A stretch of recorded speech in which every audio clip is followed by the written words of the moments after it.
नमस्कार, KP news 24/7 में आपका स्वागत है। मैं हूं पूजा आपके साथ। आइए सबसे पहले देखते हैं मुख्य समाचार। बीदर में गुरु नानक अस्पताल की ओर से आयोजित की गई एक प्रेस मीट, विशेषज्ञ डॉक्टरों ने किया संबोधित। मड़ीगा डंडोरा मादिगा मीसलाती संघर्ष समिति और बीदर के मड़ीगा संगठनों की ओर से बीदर में मड़ीगरा स्वाभिमानी सम्मेलन किया गया आयोजित। बसवा कल्याण में सोलापुर से विजयवाड़ा फ्रूट ले जा रहा ट्रक घटना का हुआ शिकार, बैरिकेड से टकराकर पलट गया। कर्नाटक रक्षिणा वेदिके के कार्यकर्ताओं द्वारा दुकानों में तोड़फोड़ पर उप मुख्यमंत्री शिव कुमार ने कहा, कर्नाटक में किसी को भी हिंसा करने की इजाजत नहीं दी जाएगी। कर्नाटक के स्कूल में बच्चों से फिर साफ कराया टॉयलेट, वीडियो वायरल होने के बाद फूटा माता पिता का गुस्सा। कतर में 8 भारतीयों की मौत की सजा घटी, कोर्ट ने फांसी की सजा को बदला।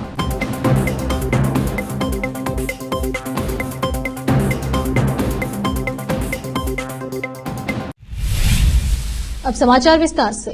आज बीदर के पत्रिका भवन में गुरु नानक अस्पताल की ओर से एक प्रेस मीट आयोजित की गई, जिसमें गुरु नानक अस्पताल के सीईओ कामेश्वर राव के अलावा कई विशेषज्ञ डॉक्टर उपस्थित रहे, जिनमें doctor Rajshekhar Sedamkar, orthopaedic doctor Lingraj, neurologist doctor Fatima, dermatologist doctor Vinod, neurologist और दूसरे शामिल हैं। इस अवसर पर बताया गया कि गुरु नानक अस्पताल में गरीब मरीजों और इमरजेंसी इलाज के लिए सुबह 11 बजे से 3 बजे तक और शाम 6 बजे से 8 बजे तक ओपीडी दी और दूसरी सुविधाओं के लिए सभी विशेषज्ञ डॉक्टर उपलब्ध रहते हैं। और कहा गया कि गुरु नानक अस्पताल गरीब रोगियों के लिए बेहतर सेवाएं प्रदान करता है। केपी न्यूज के कैमरामैन कृष्णा का कवरेज। ऑलरेडी ನಾವು एवरी डे ಒಂದು 50 ಜನ ಓಪಿಡಿ ಅಟೆಂಡ್ ಮಾಡ್ತಾ ಇದ್ದಾರೆ. ಆಮೇಲೆ ಅದರಲ್ಲಿ 8 ಡಾಕ್ಟರ್ಸ್ ಒಂದೇ ನಿಮಗೆ ಆಶ್ರಯ ಸಿಗ್ತಾರೆ. 8 ಡಾಕ್ಟರ್ಸ್, ಒಂದು ನಾನು doctor Sedamkar, ortho, neuro, physician, gynaecology, paediatrician, ENT ಮತ್ತೆ ಸರ್ಜನ್ ಮತ್ತೆ ಯೂರಾಲಜಿಸ್ಟ್, ಇವೆಲ್ಲ ಒಂದೇ ಕಡೆ ಸಿಗ್ತಾರೆ ನಿಮಗೆ. ಇದು ಯೂಶಲಿ ಇದ್ರ ಟೈಮ್ ಫಿಕ್ಸ್ ಮಾಡಿದ್ವಿ 11 to 3, 6 to 8. ನಾವು ಯಾರೇ ಬಿಸಿ ಜನ ಇರ್ಬೋದು, ಅಪಾಯಿಂಟ್ಮೆಂಟ್ ತೊಗೊಂಡು ಇಮಿಡಿಯೇಟ್ಲಿ ಯಾಕೆ ಬಂದು ತೋರಿಸ್ಕೊಂಡು ಹೋಗ್ಬೋದು. ಇದು ಕಾಯೋದಂತ ಏನು ನಾವು ಇಟ್ಟಿಲ್ಲ. ಸೊ ಫಾಸ್ಟ್ ಇದು ಮಾಡ್ಕೋಬೇಕಂತ ಇಟ್ಟಿವಿ ನಾವು. ಸೊ ಇದೊಂದು ಮೇನ್ ನಮ್ಮ ಹೈಲೈಟ್ ಆ್ಯಕ್ಚುಲಿ. ಸೊ ತಾವು ಯಾರು ಬರ್ಬೋದು, ಒಂದೇ ಆಶ್ರಯದಲ್ಲಿ ನಾವು ಎಲ್ಲ ಡಾಕ್ಟರ್ ಸಿಗ್ತೀವಿ. ಇದು ಒಂದು ಮೇನ್ ಅಡ್ವಾಂಟೇಜ್. ಅಲ್ಲಿ ನಾವು ಎಕ್ಸ್ರೇನೂ ಇರುತ್ತೆ, ಎಕ್ಸ್ರೇ ಲ್ಯಾಬು ಎಲ್ಲ ಅಲ್ಲೇ ಅಳವಡಿಸಿದ್ರು.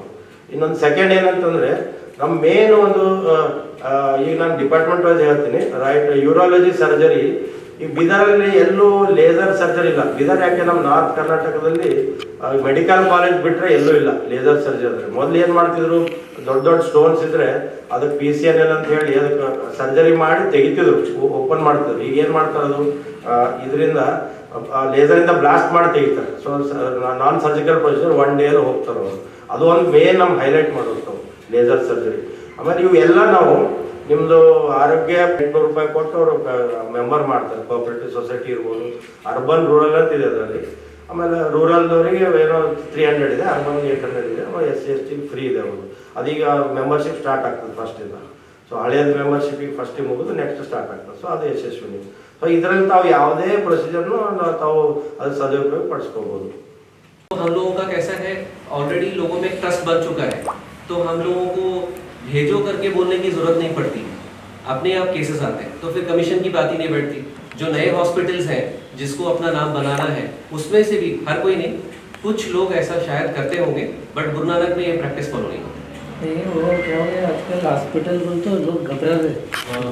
मैं समझ सकता हूँ, करेक्ट है आपकी बात। वो होते हैं, देखिए कैसा है, there are few black sheeps, लेकिन आप सबको ब्लैक शीप नहीं बोल सकते ना, थोड़े होते हैं वाइट फ्लॉक में वाइट ब्लैक मार्केट में हमको सही सलामत सर्विस देने के लिए भी बहुत दिक्कत हो रही है। जो गुरु नानक हॉस्पिटल में हम लोग जो सर्विस प्रोवाइड कर रहे हैं, मैं इधर में उतना सुपर स्पेशलिटी सर्विसेज एक साथ कहीं भी नहीं मिल सकती। उसके हिसाब से पेशेंट को भी हम लोग को उन लोगों को भी समझ में आएगी कि ये अगर हम लोग गुरु नानक पे गए, हमको हर तरह के ट्रीटमेंट जो है मिल सकते हैं। हमारे लैबोरेटरी सर्विसेज भी अभी एक्सटेंड हो गए। हमारे पास CT है, लेटेस्ट अल्ट्रासाउंड इक्विपमेंट है, एंड पेशेंट को ज़्यादातर कहीं बाहर रेफर करने के लिए ज़रूरत नहीं है। They can all have services, all services under one roof. And हमारे सुपर स्पेशलिस्ट जो है हमारे साथ, अभी हमारे जो यूरोलॉजिस्ट है हमारे विनोद खेलगे सर, जिपमर से MCH करके आए हैं यूरोलॉजी, और हमारे लिंगराज करारे सर जो है वो भी न्यूरो सर्जरी बैंगलोर से करके आए, त्रिवेंद्रम से करके आए। So we are all trying to take this healthcare services towards community, and we wanted to outreach all the services. I mean, we can give the best to the community. That is the central idea of expanding the hospital. पहले जो gynaec and general medicine general services थे, अभी expand करने का यही मतलब है कि बाहर के जो हॉस्पिटल्स है उनको उसमें कंपटीशन में नहीं जाने का। हमारा यही मकसद है कि हम जितना लोग को हो सके उतना कम्युनिटी सर्विस, या बाहर जाके हैदराबाद तक जाके कार्डियोलॉजी सर्विसेज को लेना बहुत दिक्कत होती है। वो अगर बीदर में ले लिए, उसका 2-3 घंटा रास्ता में कट जाए, इधर उसका सर्जरी होके वो पेशेंट बचता है। So this is how we have to take it forward. Sir, I would request our Vinod sir also to put some. Kidney ಸಮಸ್ಯೆ ತುಂಬ ಹೆಚ್ಚಿಗಾಗ್ತಾ ಇದೆ. ಮೇಜರ್ ರೀಸನ್ಸ್ ಅಂದರೆ ಬಿಕಾಸ್ ಡಯಾಬಿಟೀಸ್, ಹೈಪರ್ ಟೆನ್ಷನ್ ಮತ್ತು decrease intake of water. Especially if you compare ನಮ್ದು ಗುಲ್ಬರ್ಗ ಆಗಲಿ, ರಾಯಚೂರು ಆಗಲಿ, ಬೀದರ್ ಆಗಲಿ, ಇದೆಲ್ಲ ಸ್ವಲ್ಪ climate is little higher here. So ಇಲ್ಲೇನಾಗುತ್ತೆ, ಸಿಕ್ಕಾಪಟ್ಟೆ ಎವಾಪರೇಷನ್ ಆಗ್ತಾ ಇರುತ್ತೆ ವಾಟರ್ ಇಂಟೇಕ್. ಸೊ ಅದ್ರ ರೀತಿ ಸೇಮ್ ನಾವು ವಾಟರ್ ನೀರು ಕುಡಿತಾ ಇರ್ತೀವಿ. ಸೊ ಅದಕ್ಕೆ ಕಿಡ್ನಿ ಸ್ಟೋನ್ಸ್ ಆಗೋದು ತುಂಬ ಜಾಸ್ತಿ risk. Next lot of alcohol consumption. ಇವಾಗ ರೀಸೆಂಟ್ ನಾವು all youth everything smoking, alcohol consumption. So ಇದೆಲ್ಲ ರೀಸನ್ಸ್ನಿಂದ ಕಿಡ್ನಿ ಸ್ಟೋನ್ಸ್ ತುಂಬಾ ಹೆಚ್ಚಿಗೆ ಆಗ್ತಾ ಇದೆ. ಸೊ ಇದು ಕಿಡ್ನಿ ಸ್ಟೋನ್ಸ್ ಮೊದಲೇನಿತ್ತು complete this is like some Ayurveda treatment. Okay, ನಾವು ಆಯುರ್ವೇದ ಟ್ರೀಟ್ಮೆಂಟ್ ಕೊಡಬಾರ್ದು ಅಂತ ಹೇಳ್ತಾ ಇಲ್ಲ, but Ayurveda treatment only for very small stone like 3 mm, 2 mm, 4 mm, not 10 mm stone. 10 mm stone patient ಇಟ್ಕೊಂಡು ಅವನು ಕಿಡ್ನಿ ಫೇಲ್ ಆಗಿ ಬರ್ತಾನೆ. ಎಷ್ಟೋ ಪೇಷಂಟ್ ನಮ್ಮ ಹತ್ರ 10 mm ಸ್ಟೋನ್ ಸಲುವಾಗಿ ಅವರು ಸ್ಟೋನ್ ಆಪರೇಷನ್ ಮಾಡಿಸ್ಕೊಂಡಿಲ್ಲ. ಅವ್ರಿಗೆ ನಾವು ಅವ್ರ ಮೈಯಲ್ಲಿ ಇದ್ದರೆ ಅಂಥ ಜನಕ್ಕೆ ರಿಕರೆಂಟ್ ಸ್ಟೋನ್ ಫಾರ್ಮೇಷನ್ ಆಗೋಂಥ ರಿಸ್ಕ್ ಇದ್ದೇ ಇರುತ್ತೆ. Not all the people. And ಈ ರೀಸನ್ನಿಂದ ಏನಾಗ್ತಾ ಇದ್ದಾರೆ, ಸ್ಟೋನ್ 15 mm, 20 mm ಸ್ಟೋನ್ ಆ ಪೇಷಂಟ್ ಏನು ಮಾಡ್ತಾ ಇದ್ದಾನೆ, ನನಗೆ ಮತ್ತೆ ಸ್ಟೋನ್ ಆಗ್ತಾವಲ್ಲ ಸರ್, ನಾ ಯಾಕೆ ಆಪರೇಷನ್ ಮಾಡಿಸ್ಕೋಬೇಕು ಅಂತ ಅವ ಬರಂಗಿಲ್ಲ ಎಂದು. ಸೊ ಅಲ್ಟಿಮೇಟ್ಲಿ ಏನಾಗ್ತಾ ಇದೆ, he will land up in kidney failure. ಒಂದಿನ ಬರ್ತಾನೆ, 2 ಕಿಡ್ನಿ ಹೋಗ್ಬಿಡುತ್ತೆ. ಸೊ ನೆಕ್ಸ್ಟ್ ಒಂದು ಟ್ರೀಟ್ಮೆಂಟ್ ಏನು, ಡಯಾಲಿಸಿಸ್ ತಗೋಬೇಕು, ಕಿಡ್ನಿ ಟ್ರಾನ್ಸ್ಪ್ಲಾಂಟ್ ಮಾಡ್ಕೋಬೇಕು. ಜಸ್ಟ್ ಸ್ಟಾರ್ಟೆಡ್ ವಿತ್ ಒಂದು ಕಿಡ್ನಿ ಸ್ಟೋನ್. ಯಾವ ಹಂತದಲ್ಲಿ ನಿಮ್ಮನ್ನು ಅವರು ಭೇಟಿಯಾಗಲು ಸೂಕ್ತ ಅಂತ? ಎನಿ ದೊಡ್ಡ ಪ್ರಿಫರೇಬಲಿ ಎಲ್ಲ ಸ್ಟೋನ್ ಪೇಷಂಟು ಯೂರಾಲಜಿಸ್ಟ್ ಹತ್ರ ಬರಬೇಕು. ಯಾವ ಹಂತ, ಯಾವ ಸ್ಟೇಜ್? ಕಿಡ್ನಿ ಸ್ಟೋನ್ ಆದ ಪೇಷಂಟಿಗೆ ಅವ್ರು ಬರಬೇಕು. ಸಿಂಪ್ಟಮ್ಸ್ ಆಗುತ್ತೆ, ಪೇನ್ ಅಬ್ಡಮಿನ್ ಆಗುತ್ತೆ, ವಾಮಿಟಿಂಗ್ ಆಗ್ತದೆ, ಫೀವರ್ ಬರ್ತದೆ, ಯೂರಿನೇಷನ್ ಮಾಡೋ ಹೊತ್ತಿಗೆ ಉರಿತಾ ಇರುತ್ತೆ, ಇದೆಲ್ಲ ಸಿಂಪ್ಟಮ್ಸ್ ಇರುತ್ತೆ. 35,000 to 40,000 they will take. ಈಗ ಅಂದ್ರೆ ಲೇಸರ್ ಅಂದ್ರೆ ಜಸ್ಟ್ ಒನ್ ಟೈಮ್ ತಗೊಂಡು ಅದು ಮುಗೀತು ಅಷ್ಟೇ ಇಲ್ಲ, ಇಟ್ಸ್ ಎ ರಿಕರಿಂಗ್ ಕಾಸ್ಟ್ ಅದ. ಎವ್ರಿ ಟೈಮ್ ಲೇಸರ್ ಫೈಬರ್ ತರಬೇಕು, ಎವ್ರಿ ಟೈಮ್ ಫ್ಲೆಕ್ಸಿಬಲ್ ಸ್ಕೋಪ್ ತರಬೇಕು. ಇದೆಲ್ಲ ಒಂದು scope 5 patient, next it is dead, ಮತ್ತು ನೆಕ್ಸ್ಟ್ 5 ಪೇಷಂಟ್ ಹೊಸ ಸ್ಕೋಪ್ ತಗೋಬೇಕು. ಸೊ ದೀಸ್ ಆಲ್ ಎಲ್ಲ everything is coming from Germany. ಯಾವುದು ನಮ್ಮ ಇಂಡಿಯಾನಲ್ಲಿ ಇದು ತಯಾರಾಗಿದ್ದಿಲ್ಲ.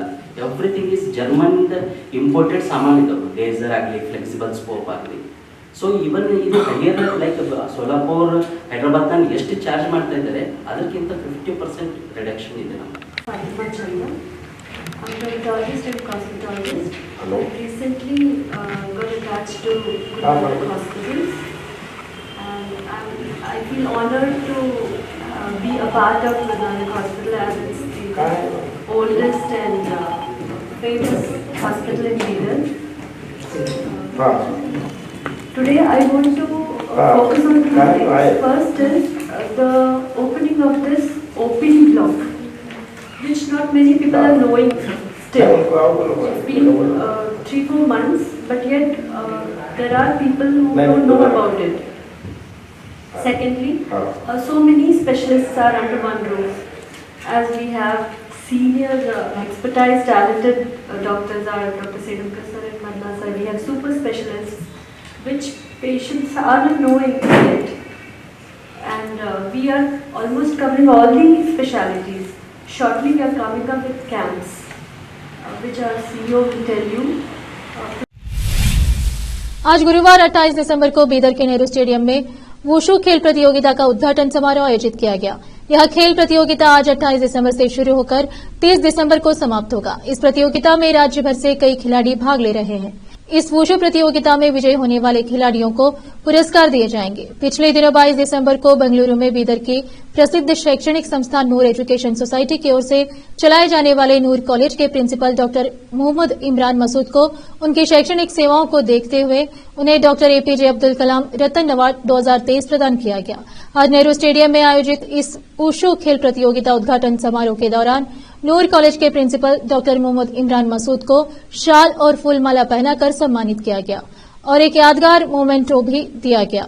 इस अवसर पर assistant director youth and supporters Gautam Arali, Prashant Doddi councillor, Irshad Ali Pahalwan councillor और दूसरे उपस्थित थे। केपी न्यूज के कैमरामैन कृष्णा का कवरेज।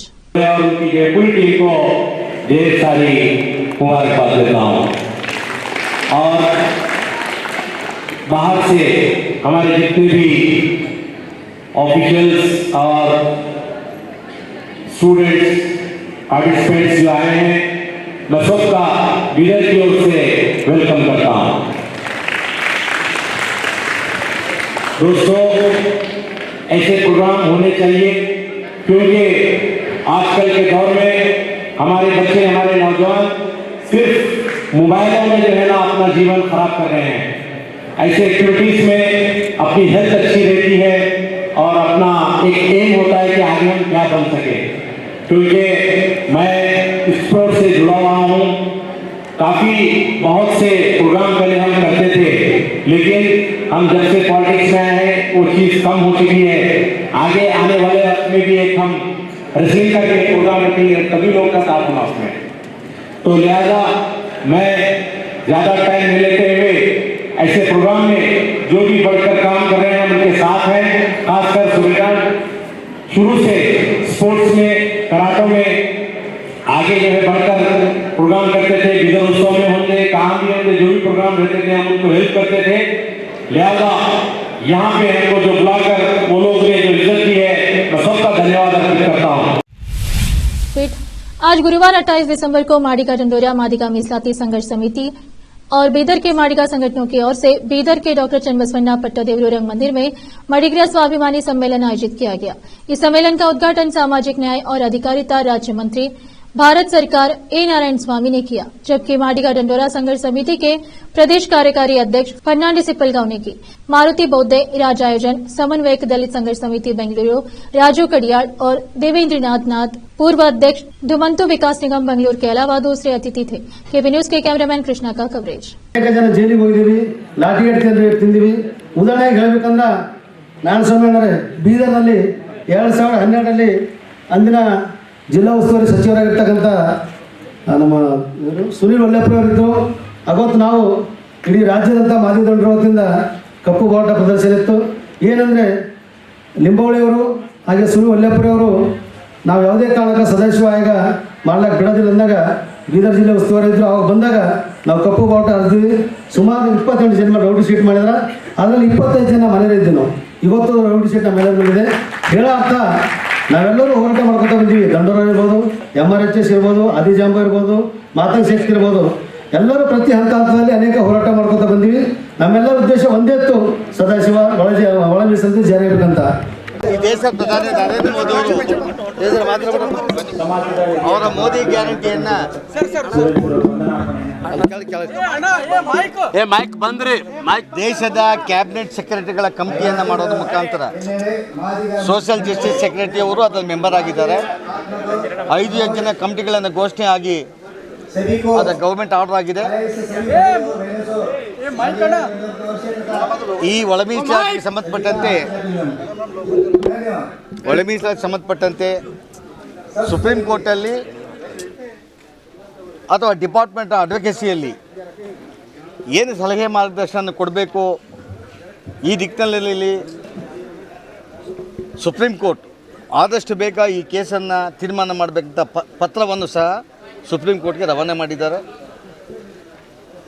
ಅವರೇನು ಮಾತು ಕೊಟ್ಟಂತೆ ಕೇಂದ್ರ ಸರ್ಕಾರ ಒಳ ಮೀಸಲಾತಿಯ ಪರವಾಗಿದೆ ಅನ್ನೋದನ್ನು ಆರ್ಗ್ಯುಮೆಂಟ್ ಮಾಡೋದಕ್ಕೆ ಸುಪ್ರೀಂ ಕೋರ್ಟ್ ಮುಂದೆ ಸಾಲಿಸಿಟರ್ ಜನರಲನ್ನು ಸಹ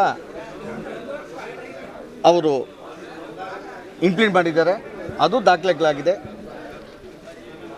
ಈ 2 ತಿಂಗಳ ಮೊದಲನೇ ಅರುಣ್ ಬಿಸ್ಲಾ ಅವರ ಅಪೇಕ್ಷೆಯಂತೆ ಲಾರ್ಜರ್ ಬೆಂಚ್ ಕಾನ್ಸ್ಟಿಟ್ಯೂಟ್ ಆಗಿತ್ತು.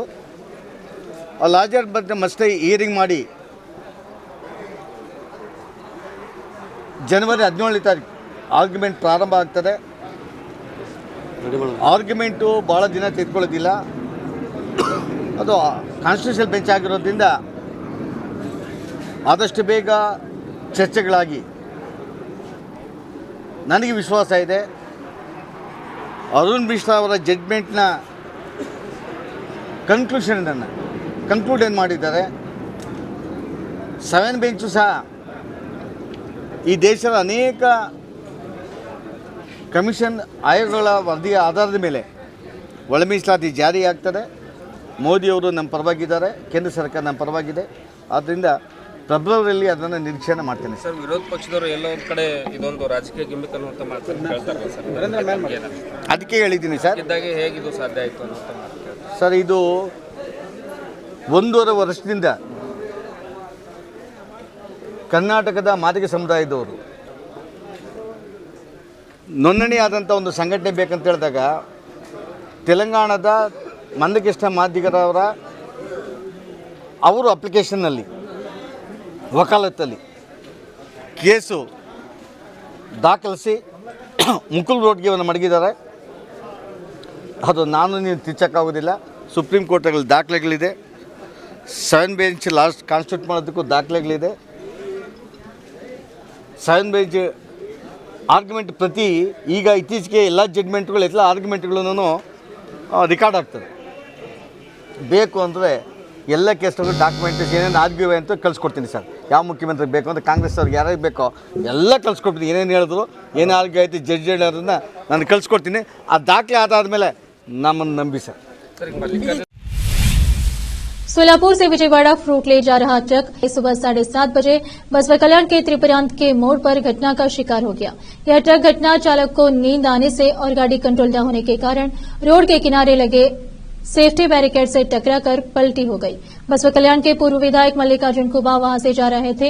उन्होंने तुरंत जाकर ड्राइवर और क्लीनर को अस्पताल भेज दिया। किसी को ज्यादा मार नहीं लगा है और कोई हताहत नहीं हुआ है, परंतु गाड़ी में भरे हुए फ्रूट का बहुत नुकसान हुआ है। बसवा कल्याण से केपी न्यूज के संवाददाता समीर शेख की रिपोर्ट। उप मुख्यमंत्री शिव कुमार ने कहा कि कर्नाटक में किसी को भी हिंसा करने की इजाजत नहीं दी जाएगी। वह बेंगलुरु में कर्नाटक रक्षणा वेदी के नारायण गौड़ा गुट के कार्यकर्ताओं द्वारा उन दुकानों और व्यापारिक प्रतिष्ठानों को निशाना बनाकर बड़े पैमाने पर की गई तोड़फोड़ पर प्रतिक्रिया दे रहे थे, जिनमें कन्नड़ साइन बोर्ड, विज्ञापन और नेम प्लेट नहीं थे। शिव कुमार ने यहां संवाददाताओं से कहा, हम कन्नड़ा समर्थक कार्यकर्ताओं के खिलाफ नहीं हैं, लेकिन उन्हें कानून अपने हाथ में नहीं लेना चाहिए। हम बेंगलुरु में संपत्तियों को हुए नुकसान को स्वीकार करने के लिए तैयार नहीं है। उन्होंने कहा, हमें कन्नड़ को बचाना है और हम उन लोगों का सम्मान करते हैं जो कन्नड़ा को बचाने के लिए लड़ते हैं, लेकिन इसका मतलब यह नहीं होना चाहिए कि सरकार बर्बरता के प्रति अपनी आंखें बंद कर लेगी। उप मुख्यमंत्री ने कहा कि सरकार के निर्देश स्पष्ट हैं कि साइन बोर्ड, विज्ञापन और नेम प्लेट में 60% कन्नड़ होनी चाहिए और इसे लागू करने का एक तरीका है, जैसे कि इस मानदंड का उल्लंघन करने वालों को नोटिस जारी करना। अब फिलहाल लेते एक छोटा सा ब्रेक।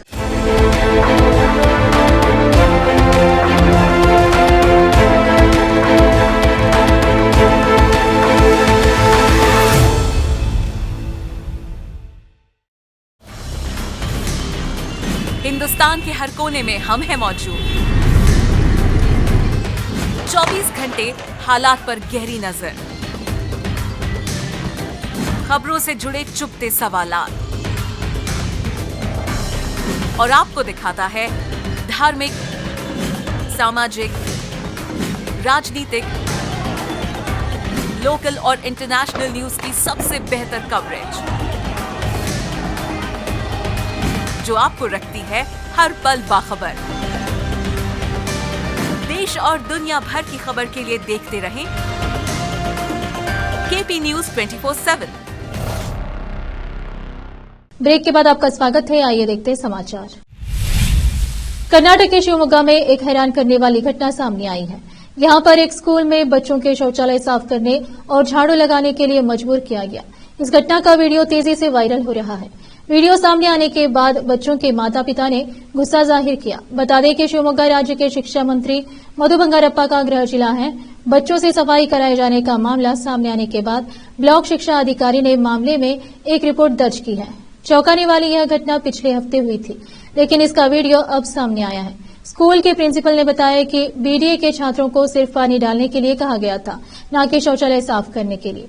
बता दें कि दक्षिणी राज्य में इस तरह की यह तीसरी घटना है।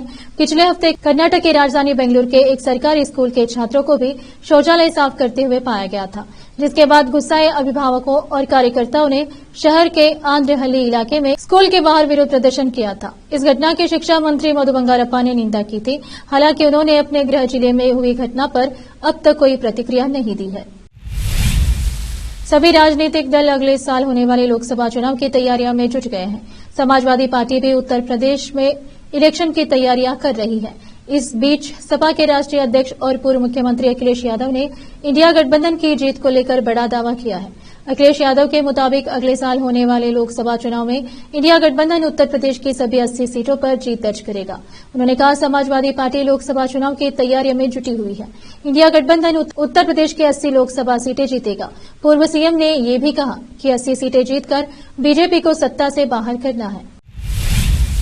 रक्षा मंत्री राजनाथ सिंह ने ऐसी बात कही है जिससे कश्मीर को पूर्व प्रधानमंत्री अटल बिहारी वाजपेयी की याद आ गई। पुंछ आतंकी हमले के बाद कथित तौर पर सेना ने 3 लोगों को हिरासत में लिया था, जो बाद में मृत पाए गए। 22 दिसंबर से पुंछ जिले के लोगों में काफी आक्रोश देखा जा रहा था। अब रक्षा मंत्री ने उन तीनों नागरिकों के घर वालों से मुलाकात कर न्याय का आश्वासन दिया है। दूसरी तरफ राजनाथ ने कश्मीर में तैनात सैनिकों से कहा कि हर जवान हमारे परिवार के एक सदस्य की तरह है, लेकिन सैनिकों को ऐसी गलतियां नहीं करनी चाहिए जिससे देशवासियों का नुकसान हो। वाजपेयी भी जम्मू कश्मीर के लोगों को भरोसा देते हुए कहते थे कि सरकार उनके साथ है। दिल्ली का दरवाजा और दिल कश्मीरियों के लिए हमेशा खुला रहेगा। कश्मीर के लिए वह 3 सिद्धांतों की बात करते थे, इंसानियत, जमहूरियत यानी लोकतंत्र और कश्मीरियत यानी हिंदू मुस्लिम दोस्ती की परंपरा। उनका मानना था कि इस पॉलिसी पर चलकर कश्मीर खुशहाल हो सकता है। माता वैष्णो देवी के दरबार में श्रद्धालुओं की संख्या ने पिछले 10 साल का रिकॉर्ड तोड़ दिया है। इस साल अब तक 93.60 लाख से ज्यादा श्रद्धालु माता वैष्णो देवी के दर्शन कर चुके हैं। बता दें कि हर दिन 22,000 से 44,000 यात्री माता वैष्णो देवी के दर्शन कर रहे हैं। अब तक की सबसे बड़ी यात्रा 2012 में हुई थी, जब 1,40,00,000 श्रद्धालुओं ने माता वैष्णो देवी के दर्शन किए थे। माता वैष्णो देवी के श्रद्धालुओं की संख्या तेजी से बढ़ रही है। अब फिलहाल एक छोटा सा ब्रेक।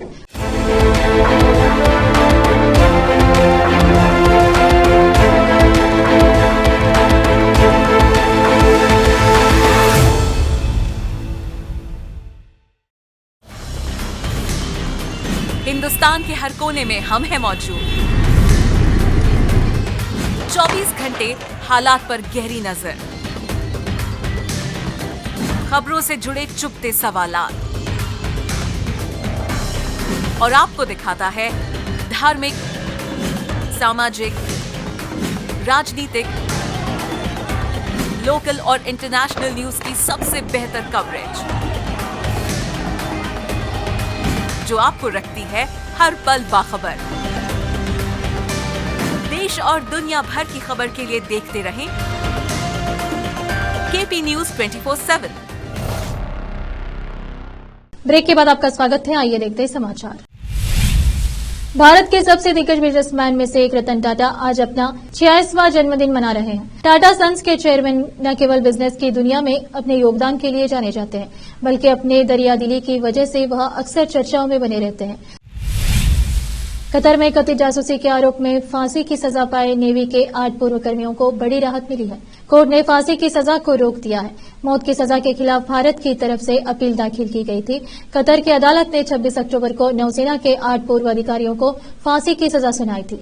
कतर में जिन 8 पूर्व नौसेना अफसरों को मौत की सजा सुनाई गई थी, उनके नाम हैं captain Navtej Singh Gill, captain Saurabh Vashisht, captain Virendra Kumar Verma, commander Purnendu Tiwari, commander Sugunakar Pakal, commander Sanjeev Gupta, commander Amit Nagpal और सेलर रागेश। आखिर में फिर एक बार देखते हैं मुख्य समाचार। बीदर में गुरु नानक अस्पताल की ओर से आयोजित की गई एक प्रेस मीट, विशेषज्ञ डॉक्टरों ने किया संबोधित। मडिगा डंडोरा मादिगा मीसलाती संघर्ष समिति और बीदर के मडिगा संगठनों की ओर से बीदर में मडिगरा स्वाभिमानी सम्मेलन किया गया आयोजित। बसवा कल्याण में सोलापुर से विजयवाड़ा फ्रूट ले जा रहा ट्रक घटना का हुआ शिकार, बैरिकेड से टकराकर पलट गया। कर्नाटक रक्षिणा वेदिके के कार्यकर्ताओं द्वारा दुकानों में तोड़फोड़ पर उप मुख्यमंत्री शिव कुमार ने कहा, कर्नाटक में किसी को भी हिंसा करने की इजाजत नहीं दी जाएगी। कर्नाटक के स्कूल में बच्चों से फिर साफ कराया टॉयलेट, वीडियो वायरल होने के बाद फूटा माता पिता का गुस्सा। कतर में 8 भारतीयों की मौत की सजा घटी, कोर्ट ने फांसी की सजा को बदला।